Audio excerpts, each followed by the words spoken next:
détails yu mel noonu alors que ñu ngi waroon waxtaanee xale yu nekk ci géej gi di diig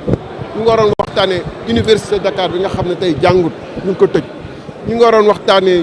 béy mi nga xam ne fi mu toll ci la ñu toll ñu ngi waroon waxtaanee ambulant yu nekk ci mbedd mi mais ça veut dire que Sénégal vraiment mu ngi gën a di dellu ginnaaw.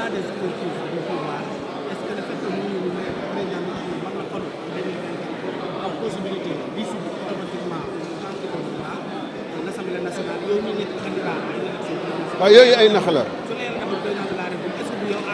waaye yooyu ay nax la xam nga assemblée bi le président qui va venir en avril 2024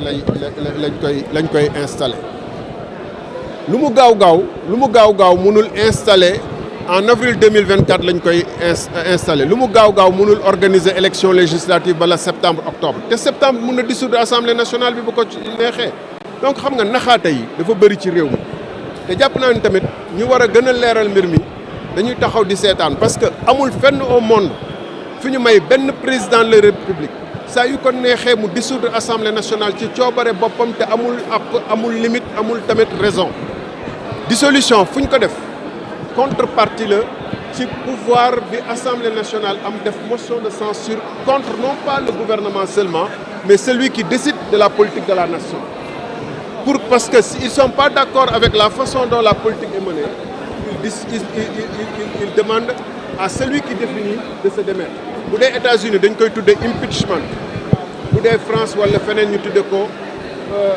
motion de censure waaye fii président de la République moom du ñëw assemblée nationale du rendre compte assemblée nationale mënul ci moom dara xanaa haute trahison donc moom dafa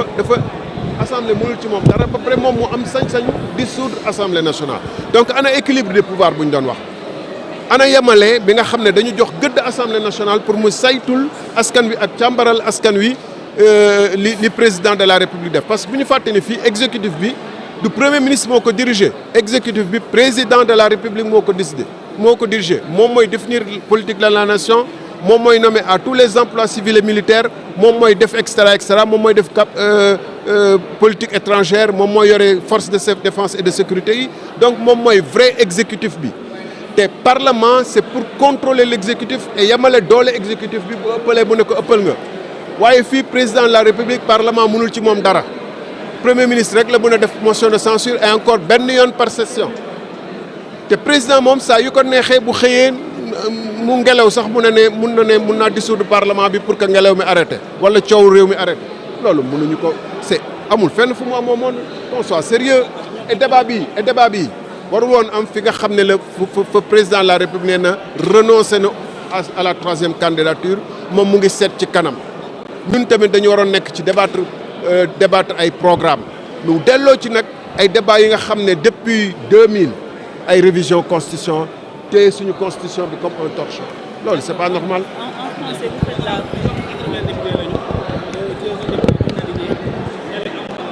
non yooyu calcul yooyu weesu na. calcul yooyu weesu na jàpp naa ni ñoom dinañ retirer kii bi texte bi ñoom ci seen bopp duñ ko voté da nga def ne gars yi tamit xam nga foofu ngay xamee ni sax député bi du intérêt nation bi moo ko taxaw parce que bu fekkee ni texte bu ñëw ngeen voté ko mais ñu ne texte pour dissoudre leen yéen rek ngeen bañ ça veut dire seen intérêt bopp moo leen tax a kii mais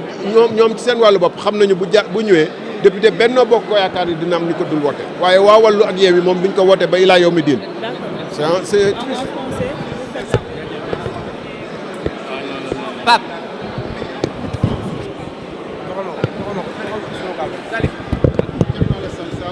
Président du Parti République des Valeurs et du Sport, député d'art. Alors, je voudrais dire d'abord que l'ouverture de la session, ce qu'il y a à déplorer, c'est l'habituel retard de plus d'une heure, sans aucune explication. Le président s'est présenté en 3-4 minutes. Il est le seul à avoir dit quelque chose et il s'est retiré sans... Voilà. C'est pas respecter l'opinion, le pays, la nation, que de venir toujours avec 1 heure de retard, 2 heures de retard. Ça, c'est un point de remarque. Mais pour le reste, effectivement, la procédure suivie est normale. Il y a le quorum et la conférence des présidents ainsi que le bureau vont se réunir pour définir l'agenda suivant lequel on va examiner les textes qui sont soumis à l'attention de l'Assemblée nationale. Ceci dit, ces textes-là, notamment en ce qui concerne la révision de la Constitution qui permettrait au président de la République de dissoudre l'Assemblée nationale à sa guise et à sa convenance est une atteinte fondamentale au principe de la séparation des pouvoirs et à l'équilibre des pouvoirs. Parce qu'on donne des pouvoirs exorbitants du président de la République à sa guise et sans aucune raison valable de dissoudre, sous le prétexte fallacieux de coupler les agendas entre la présidentielle et les législatives et de rationaliser. Mais c'est une contradiction d'ailleurs flagrante. Dès l'instant où le président peut dissoudre, il peut donc de ce fait découpler les élections présidentielles, l'élection présidentielle des législatives. La seule façon de coupler définitivement, justement, ces deux agendas, c'est de faire en sorte qu'on enlève au président le pouvoir de dissolution. Et comme ça, quand on fera les législatives et la présidentielle ensemble, plus jamais il ne pourra remettre en cause cet agenda. Donc ça n'a aucun sens. Et ça,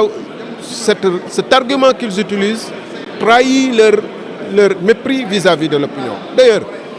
le climat nauséabond qu'on a installé, où leurs propres députés ne se retrouvent pas dans la proposition dans le projet qui est fait, où on leur dit qu'il aurait peut-être même des velléités, lui le président sortant, de faire en sorte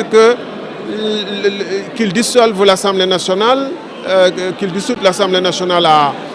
et qu'il fasse coïncider la prochaine présidentielle avec les législatives, qu'il soit à la tête de file de la liste législative et qu'il batte campagne pour son dauphin. Tout ça montre, bon je ne crois pas à ça, mais ça montre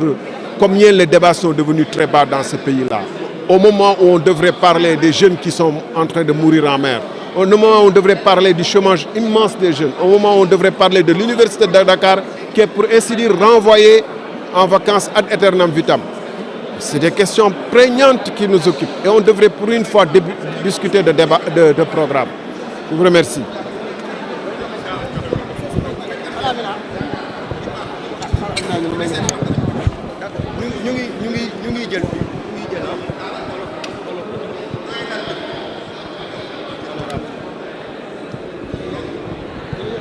Oui, oui.